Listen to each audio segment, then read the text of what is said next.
अस्सलामुअलैकुम वरहमतुल्लाहि वबरकातुहू। दोस्तों, मेरे चैनल में आपको खुशामदीद। आज की वीडियो में हम बात करेंगे कि सोल्डरिंग आयरन, सोल्डरिंग टूल आपको कौन सा लेना चाहिए, क्वालिटी कौन सी होनी चाहिए। उसके लिए ये मेरे पास आपके बहुत ज़्यादा मैसेज आते हैं। आप कहते हैं कि जी मुझे आपका डिसोल्डरिंग टूल बहुत अच्छे हैं और ये डिसोल्डरिंग गन अच्छी है। आप कौन सा काविया यूज़ करते हैं, कौन सी डिसोल्डरिंग गन यूज़ करते हैं। अब डिफरेंट किस्म के क्वेश्चन आपके वीडियोस में आते हैं। और अभी एक भाई ने क्वेश्चन किया है कि सर सोल्डरिंग टूल्स कौन सा अच्छा है, कौन सी क्वालिटी अच्छी है। देखिए, मैं आपको एक छोटी सी मिसाल दूंगा। क्वालिटी जो भी आपने सेलेक्ट करनी हो, इसके लिए आपको दो तीन चीज़ें देखनी पड़ती हैं कि आपकी रिक्वायरमेंट क्या है, इस्तेमाल कितना है और उसको आप कितनी देर तक इस्तेमाल करना चाहते हैं एक दिन में। फॉर एग्ज़ाम्पल, मैं एक दिन में मैं एक बोर्ड रिपेयर करता हूँ, बाकी सारा दिन मैं बैठ के गाने सुनता हूँ, कोई और एक्टिविटी रखता हूँ, मूवीज़ देखता हूँ। मेरे पास काम ही इतना है, तो फिर इसलिए मुझे टूल भी उतने ही इस्तेमाल करने चाहिए जितना मेरे पास वक्त है। अगर मेरे पास पैसिव कंपोनेंट का जो वर्क है मेरे पास बहुत ज़्यादा है, जैसे ये रजिस्टर हैं, कैपेसिटर हैं, इस तरह के जिनको बहुत ज़्यादा ख़तरा नहीं होता किसी किस्म की हीट से और इस तरह, तो उसके लिए हम एक नॉर्मल जो 100-150 रुपए का 200 रुपए का काविया आता है, हम वो इस्तेमाल कर सकते हैं। अभी खूबसूरती क्या होती है, ये देखिए, ये मेरे पास टोटल जो है वो 30 वाट का काविया है और ये मैं आम इस्तेमाल करता हूँ। मैं रेगुलर यूज़ में इन चीज़ों को बहुत कम इस्तेमाल करता हूँ। अभी सबसे बुनियादी चीज़ कि हमें अगर काम करने का सही आइडिया है कि सोल्डरिंग आयरन, अभी देखिए इसकी 30 वाट है, इसकी आप टिप को अपनी मर्ज़ी से एडजस्ट कर सकते हैं। जितना टेम्परेचर अगर ज़्यादा करना है इसको पीछे कर लें, थोड़ा करना है इसको बाहर निकाल लें, इसका टेम्परेचर कम करना है इसकी एक वायर कट करें, उसके सीरीज़ में एक डायोड जोड़ दें, इसका टेम्परेचर और भी कम हो जाएगा। यानी इसको आप अपनी मर्ज़ी से अलाइन कर सकते हैं। लेकिन इसमें खामी क्या है कि इसके अंदर हीटिंग एलिमेंट है, कौन सा, वायर वाला, हीटर वायर वाला। लेकिन अभी इस्तेमाल जो आम करना है, जो नॉर्मल है, तो इसको इस्तेमाल करने के लिए अभी देखें, अगर मैं किसी जगह पे ये काविया रख के और ऊपर से ये कली जोड़ रहा हूँ इसके ऊपर, तो ये कभी भी सही टांका नहीं है। उसके लिए क्या करना है कि बोर्ड को और कंपोनेंट को दोनों को इकट्ठा गर्म करें और साथ में अपोजिट साइड से सोल्डर फ्लो करवा दें, काविया उठा लें, सोल्डर उठाएं, काविया उठा लें। दोबारा देख लीजिए, यानी इस जगह पे दोनों चीज़ों को इकट्ठा गर्म करें और बहुत ज़्यादा भी गर्म नहीं करना, पता चले जी वो दूसरी साइड से कंपोनेंट ही वो ही गया। यानी दोनों चीज़ों को गर्म किया, सोल्डर लगाया, सोल्डर हटाया, काविया हटाया, टांका आपने जो लगाया उसमें चमक आएगी। जब चमक आ जाए टांके में, तो इसका मतलब है कि वो आपका सोल्डरिंग बेहतरीन हो गई है, वो देर पा है, लॉन्ग लाइफ है। सोल्डर आपने एक नाकिस क्वालिटी का यूज़ कर लिया जिसमें लेड की मिकदार, सिक्के की मिकदार बहुत ज़्यादा है, उसमें कली कम है, या आपने सोल्डरिंग पेस्ट यूज़ नहीं किया, तो उससे यह है कि ऑक्साइड बिल्ड होंगे। आप एक नाकिस क्वालिटी का जो ब्रोज़ा होता है वो इस्तेमाल कर रहे हैं, तो उससे क्या होगा कि जो आपने उसके बाद सफाई नहीं की उस टांके की, तो वो थोड़े अरसे के बाद वो तो ख़राब होगा ही होगा और साथ में पीसीबी का जो प्रिंट है उसको भी डैमेज कर देगा। क्यों कि उसके अंदर जो एसिड होता है, जितनी भी ये चीज़ें होती हैं, जब आप फ्लक्स यूज़ करते हैं तो वो फ्लक्स फिर आगे कापर को खाना शुरू कर जाता है, अंदर अंदर से वो कापर खाता है। बाद में 6 महीने बाद पता चलता है जी वो चीज़ ठीक की थी, वो फिर ख़राब हो गई। क्यों ख़राब हो गई है? वो बंदा देखता है जी वो प्रिंट ही ख़राब हो गया।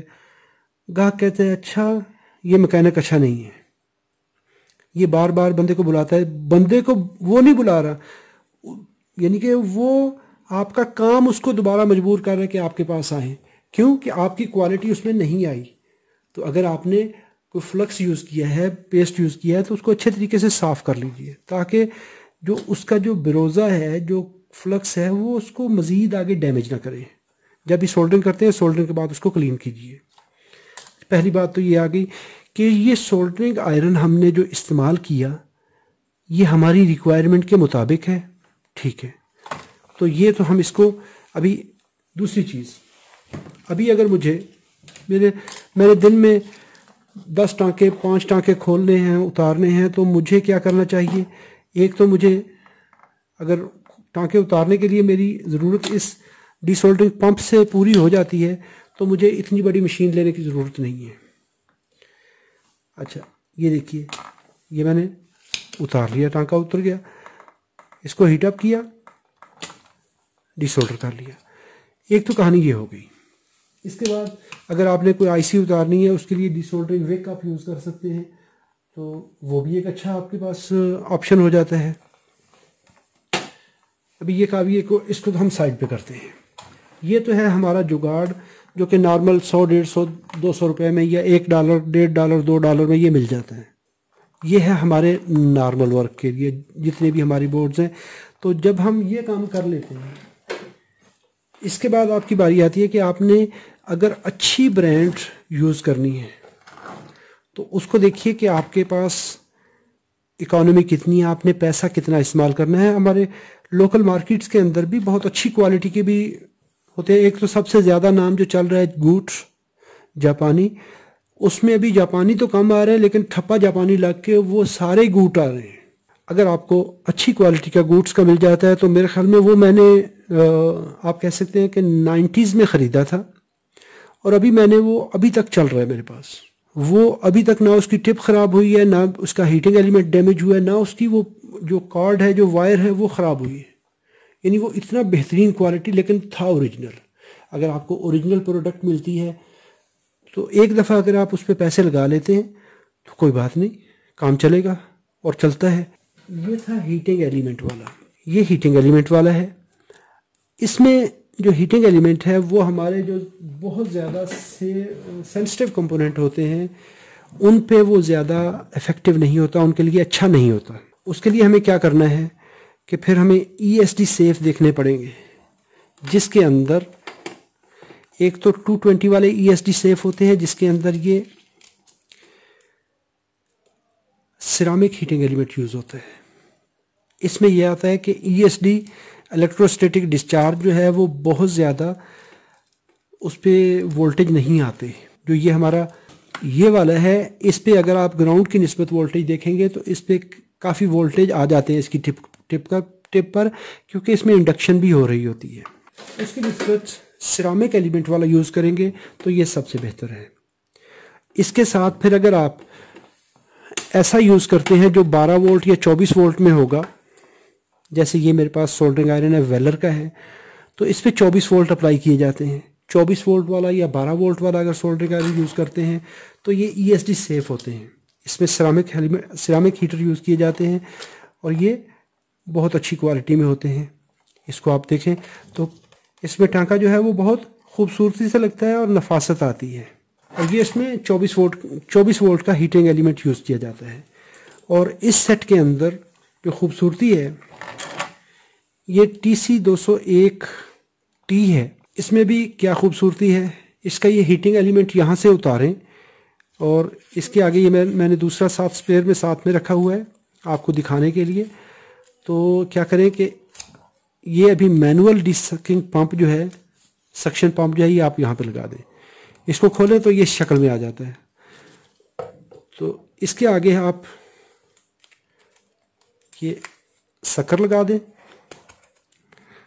तो आप ऐसे ही इसको हीटअप कीजिए, हीटअप करके जस्ट इसको प्रेस रखिए और इस तरह से प्रेस करेंगे तो ये सारा सोल्डर जो है ये सक कर लेगा अपने चैम्बर के अंदर। तो ये मैनुअल डिसोल्डरिंग के लिए ये भी काफ़ी यूज़फुल है और ये सस्ता भी है। इसकी क्वालिटी, इसकी प्राइस आप डिफरेंट वेंडर से ऑनलाइन देख सकते हैं। अगर आपके पास लोकल सप्लायर है तो उससे भी आप चेक कर सकते हैं। इसके साथ ये मुख्तलिफ़ किस्म की मुख्तलिफ़ साइज़ की डिसोल्डरिंग टिप आपको मिलती हैं। आप साइज़ के हिसाब से जो जॉब है, जिस तरह का आपने कंपोनेंट रिमूव करना है, अभी देखें तो इसका डाया बहुत ज़्यादा है, इसका डाया कम है। तो जितने डायामीटर को आपने डिसोल्डर करना है आप उसको यूज़ कर लीजिए। ये मुख्तलिफ साइज़ के टिप्स हैं, बिट्स हैं, इनको आप यूज़ कर सकते हैं। आपने आईसी रिमूव करनी है, उसको थोड़ी हीट देनी है तो ये यूज़ कर लीजिए। मोटा टांका आपने उतारना है तो उसके लिए आप बड़े डाई की बिट इस्तेमाल करेंगे। इसी तरह इसको हम उतार के, ये मुख्तलिफ़ किस्म के स्पेड बिट है, यानी ये इस तरह ये चौड़ी बिट है। आपने किसी जगह पे बहुत ज़्यादा इस तरह हीट देनी है, करना है उसको, तो इस तरीके से ही आप इसको यूज़ कर सकते हैं। चौड़ी चीज़ल है ये, इसको यूज़ कर सकते हैं। आप वायर स्ट्रिपिंग कर सकते हैं, तारों की इंसुलेशन उतारनी है, आप जस्ट इसको हीट अप कीजिए और इस तरह से रखिए और यहाँ से आप तार की इंसुलेशन आसानी से उतार सकते हैं। इसके अंदर फिर आप डिप आईसी के लिए, अगर आपने ड्यूल इन लाइन आईसी हैं जो 14 पिन 16 पिन आईसी होती हैं, डिप 16 तक आप इसको बड़ी आसानी से आईसी को रिमूव कर सकते हैं। जस्ट ओनली हीट अप कीजिए, उसकी पीसीबी वाली साइड से इस तरह और दूसरी साइड से आईसी पकड़िए, निकाल लीजिए। इसमें यह भी सहूलत है। फिर इसी तरह हमारे पास ये सोल्डरिंग आयरन के लिए ये मुख्तलिफ तरह की आपके पास सोल्डरिंग बिट हैं, इसमें फाइन टिप भी हैं। ये देखिए बहुत नफासत वाली बारीक टिप है, ये आप इस्तेमाल कर सकते हैं। इसके बाद थोड़ी सी राउंड टिप है मोटे वाली, इसको यूज़ कर सकते हैं। इसके बाद ये मोटी चीज़ल टिप है, इसको मीडियम चीज़ल टिप है, इसको यूज़ कर सकते हैं। बड़े वाली चीज़ल टिप है, इसको आप इस्तेमाल कर सकते हैं। इसके ट्विस्टेड जो 90 डिग्री पे चीज़ल टिप है, आप इसको यूज़ कर सकते हैं अपने काम के हिसाब से। ये देखें लॉन्ग साइज़ है और ये बारीक चीज़ल है, इसको आप यूज़ कर सकते हैं। तो अपनी ज़रूरत के मुताबिक आप ये टूल इस्तेमाल कर सकते हैं। ऑनलाइन ये मिल जाते हैं। ये वेलर का WT-CPT है, WT-CPT T201T। इसके साथ ये डिसोल्डरिंग सेट है, सोल्डरिंग डिसोल्डरिंग सेट है ये कंप्लीट। ये मैनुअल है, ज़्यादा चीज़ें जो है वो इस्तेमाल की नहीं होती। इसमें जस्ट आप 2-3 टिप इस्तेमाल यूज़ कर सकते हैं। तो उसके लिए आप अगर ये सस्ते काविये लेना चाहते हैं तो वो काविये आप 1-2 चीज़ल टिप में ले लें, एक और राउंड टिप पे ले लें, फाइन टिप पे ले लें। तो मेरे ख्याल में अगर ये आपको $600 में मिलता है तो ये आप 600 काविये ले सकते हैं उतने में। बाकी रिक्वायरमेंट आपकी है, जिस तरह से आप उसको डिसाइड करना चाहें। इसके बाद इसी तरह ये वेलर का 12 वाट का मेरे पास काविया है, SI 130P है -20। तो ये 230 वोल्ट 12 वाट में है, इसको भी हम इस्तेमाल कर सकते हैं। और इसी तरह ये वेलर का मैनुअल सक्कर है, ये अच्छी क्वालिटी में है। आप अगर गुड्स का आपको ओरिजिनल मिल जाता है तो वो भी बहुत अच्छी क्वालिटी में होता है। फिर अभी आपका ज़्यादातर सवाल जो आते हैं वो इस मेरे मशीन पे आते हैं। इसको मैं ऑफ़ करता हूँ, एक साइड पे कर देता हूँ। तो ज़्यादातर आपके जो सवाल होते हैं वो इस चीज़ पे होते हैं। आपका सवाल होता है कि आपने जो सोल्डरिंग आयरन यूज़ किया है वो बहुत ज़्यादा खूबसूरत है, अच्छा है, खूबसूरती पे ना जाए। तो सबसे पहले जो आपकी रिक्वायरमेंट है उस हिसाब से आप देखिए। अभी इसको आप $3000 या $3500 इसकी प्राइस है। अगर आप ये लेके रख लेते हैं, यानी 5-5.5 लाख पाकिस्तानी रुपया, या इंडियन में अगर आप बात करेंगे तो हो सकता है ये 2.5 लाख रुपए का बनेगा। तो 2.5 लाख रुपया अगर आप सोल्डरिंग पे लगाते हैं तो मेरे ख्याल में अगर आपका बहुत अच्छा बिजनेस है, बहुत अच्छा वर्क है, आपकी इनकम भी उसी हिसाब से है, तो फिर आपको लेना चाहिए। अदरवाइज़ मेरे ख्याल में मैं रिकमेंड करूँगा कि फिर आप सस्ती ब्रांड ले लें। आजकल 3-4 हज़ार में भी डिसोल्डरिंग टूल आपको मिल जाते हैं। तो अगर आपने 2.5 लाख का ये लेना है तो इसका फिर आगे में और भी चीज़ें देखते हैं। अभी देखिए इसके अंदर ये रीवर्क स्टेशन है, वेलर का है, WR3M है। 3 चैनल हैं और तीनों चैनल इंडिपेंडेंट हैं। काविया है तो काविये का टेम्परेचर आप अपनी मर्ज़ी से सेट कर सकते हैं। इसके बाद डिसोल्डरिंग है, जिधर मर्जी लगा लें, इधर लगा लें, इधर लगा लें। डिसोल्डरिंग सेट है तो ये काविया फ़ौरन ही, जैसे आप यहाँ पर ये स्टैंड के ऊपर है तो ये काविया ऑफ रहेगा। जैसे ही आप इसको यहाँ से उठाएंगे तो ये इसका हीटर स्टार्ट हो जाएगा। तो विद इन 7 सेकेंड ये अपने टेम्परेचर पे वापस आ जाता है और आपको जस्ट उठा के यहाँ तक लाते हुए ये गर्म हो जाता है, वापस रखेंगे ठंडा हो जाएगा तो हीटर की लाइफ सेव हो जाती है। जस्ट इसमें एक माइक्रो स्विच लगा हुआ है जो कि लिमिट करता है टेम्परेचर को। इसके बाद यहाँ पर इसमें हमारे पास डिसोल्डरिंग गन है, यहाँ पर एक बटन है, जैसे ही आप इसको प्रेस करते हैं यहाँ पर रखते हुए जैसे ही प्रेस करते हैं तो ये सोल्डर सक कर लेता है हमारा।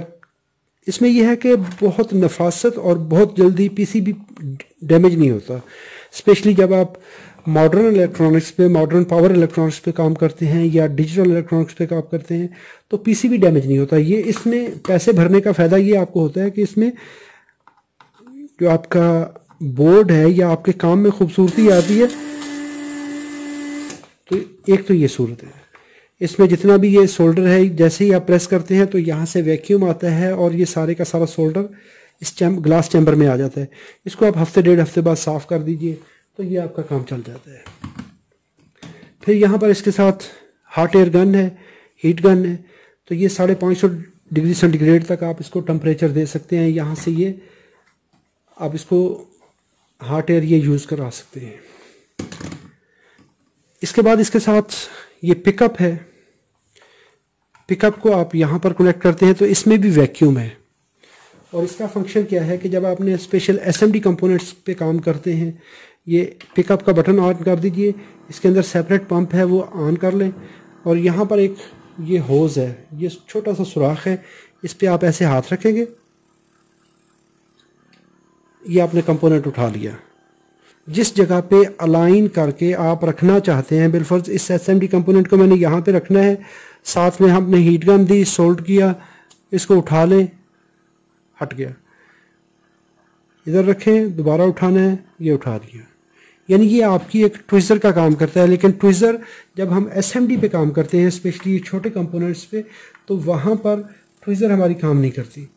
तो आप हीटअप करें, हीटअप करने के बाद वहाँ पे रखें और उठा लें, हीटअप किया, रखा, उठा लिया, ये इतना इसका फंक्शन है। जैसे ही आप इसको वैक्यूम छोड़ेंगे, ये जिधर छोड़ेंगे उधर ही फेंक दें इसको। ये इसमें एक बड़ा अच्छा ऑप्शन है, ये चीज़ें यानी यूज़फुल हैं।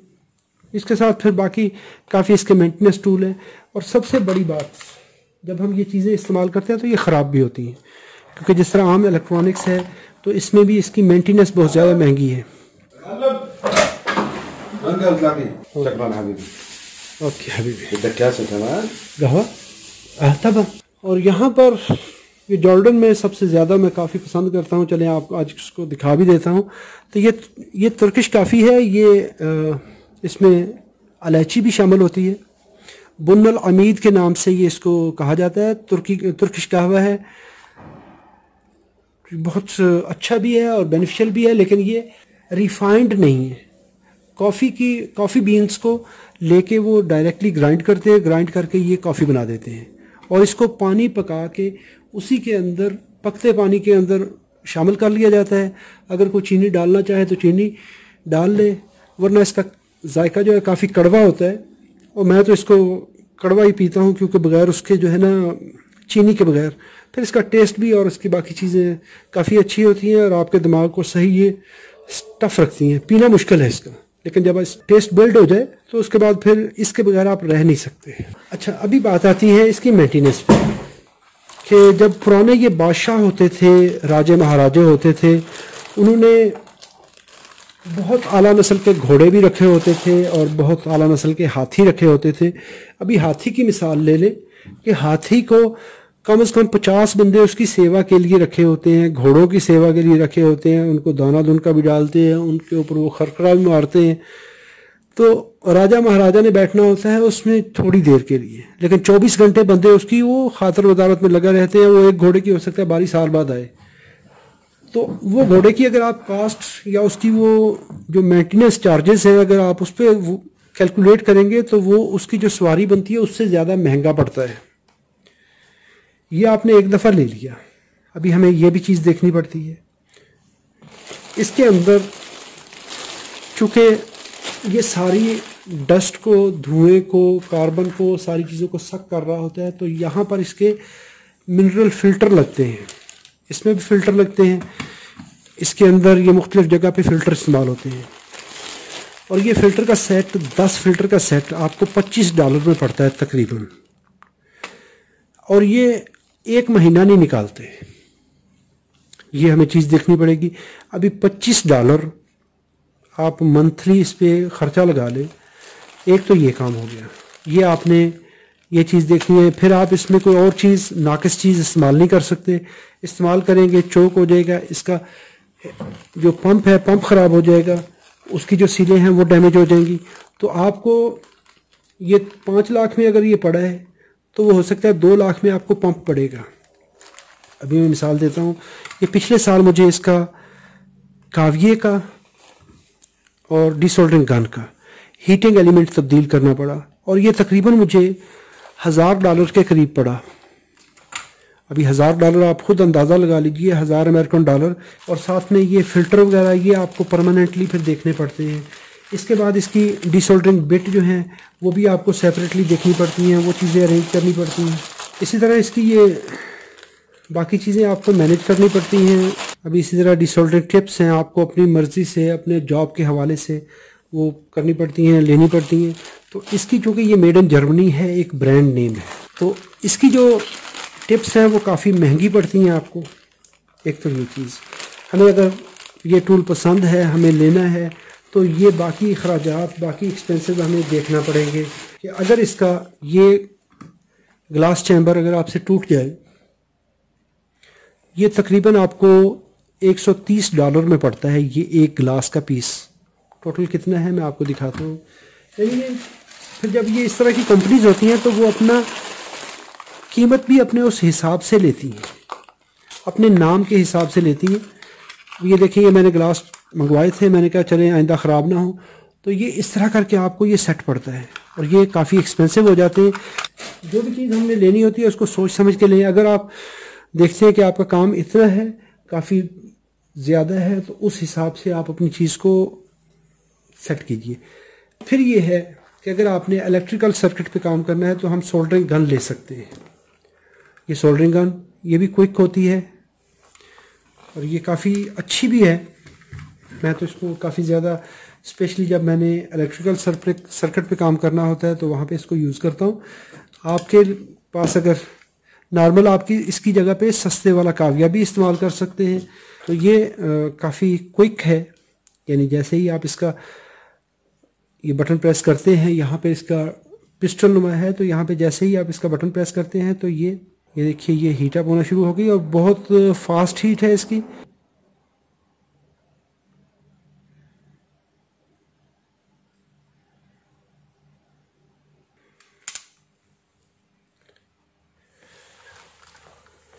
इस तरह से हम इन चीज़ों को इस्तेमाल कर सकते हैं। फिर इसी तरह हमें क्लीनिंग के हवाले से इन चीज़ों को, जैसे ही आप काविया रखते हैं तो काविये को, डिसोल्डरिंग आयरन को जैसे ही आपने ऑफ़ करना है, इसको रखना है, तो इनको साफ़ करके इसके ऊपर हमेशा कली लगा के फिर बंद कीजिए। अभी ये मैंने डिसोल्डरिंग आयरन को, गन को रख दिया, तो कभी भी ये टिप ख़राब नहीं होगी। यानी आपने इसको ऑफ़ करना है, ऑफ़ करने से पहले इनके ऊपर इस तरह से सोल्डर की एक तह चढ़ा दें, ताकि जब दोबारा आएंगे, कल परसों जितनी देर बात करेंगे, तो इसको फ़ौरन अभी ऑफ़ कर देंगे हम। ये ऑफ़ कर दिया, अभी इसके ऊपर एक लेयर चढ़ गई, ये लॉन्ग लाइफ हो जाएगा, ये सेव रहेगा, कल तक आने तक ये टिप के ऊपर जंग नहीं चढ़ेगा। अच्छा, इन चीज़ों को आप, ये जितनी भी चीज़ें हैं, चूँकि ये ब्रांड नेम है, एक मुख्तलिफ़ कंपनियों के नाम हैं, इनको आप जो, अगर तो आपके पास कोई सप्लायर है अच्छा जो आपको ये ब्रांड सप्लाई कर सकता है तो वो आप देख सकते हैं। अगर वो अच्छा सप्लायर नहीं है तो फिर आप डिफरेंट जो ऑनलाइन वेंडर हैं उनसे आप प्राइस कंपेयर कर लें। मैं किसी की लिंक नहीं दे सकता कि जी आप फ़लाँ से परचेज़ करें, क्योंकि मैं किसी किस्म की एडवर्टाइजमेंट या प्रमोशन नहीं करता अपने चैनल्स पे। मैं जो मेरा पर्सनल एक्सपीरियंस होता है मैं वो शेयर करता हूँ। तो इसको आप ऑनलाइन जो आपको पसंद आए उसकी स्पेसिफिकेशन देखिए, उसका ब्रांड नेम देखिए। इसी तरह मैंने हाकू का, जापानी हाकू का 701, हाकू 701 आई थिंक, मैं उसका मॉडल नंबर स्क्रीन पे शेयर कर दूंगा। वो मैंने तकरीबन 15 साल से ज़्यादा यूज़ किया, तो परफेक्ट। यानी सोल्डरिंग, डीसोल्डरिंग उसमें टूल हैं, उसमें ये दो चीज़ें हैं, सोल्डर काविया है और डीसोल्डरिंग शक्कर है। मैं कहता हूँ कि 15 साल में आप उसका एवरेज जो ख़र्चा है वो आप 1000 रुपया पूरे साल का लगा दें, उसमें आपको कुछ करना ही नहीं पड़ता। ज़्यादा से ज़्यादा आपको 2-3 साल बाद अगर सोल्डरिंग बिट यूज़ करना, चेंज करना पड़ती है, कोई मसला नहीं। लेकिन यानी काविये की टिप है तो सस्ती हैं, यानी आप 400-500 रुपये में उसकी टिप यूज़ चेंज कर सकते हैं हाको की। लेकिन अगर इसकी टिप आपने चेंज करनी है तो ये आपको कम से कम 3000 में पड़ती है, 2500-3000 में टिप पड़ती है एक इसकी काविये की। और उसके फिर साइज़ के हिसाब से, उसके डिज़ाइन के हिसाब से उसका रेट भी फिर मुख्तलिफ होता जाता है। डिसोल्डरिंग बिट है तो वो भी आपको काफ़ी एक्सपेंसिव पड़ती है। तो ये चीज़ें आपको इस्तेमाल के हिसाब से लेना ज़रूरी होती हैं कि अगर आपने ख़र्चा करना है तो ख़र्च कीजिए, लेकिन अपनी ज़रूरत के हिसाब से, कि आप अपने पहले काम को मॉनिटर करें, उससे कितनी इनकम आ रही है। ये नहीं है कि जितनी इनकम आ जाए वो घोड़े की तरह वो सारी इनकम तो ये खा जाए तो बाकी आपके पीछे कुछ ना पड़े, तो वो भी नहीं है। उम्मीद करता हूँ ये वीडियो आपके लिए मालूमाती है। अगर मालूमाती है तो इसको लाइक कीजिए। अगर आपका कोई सवाल हो तो कमेंट बॉक्स में लिखिए। अपना बहुत सारा ख्याल रखिए। अस्सलाम वालेकुम रहमतुल्लाहि व बरकातहू।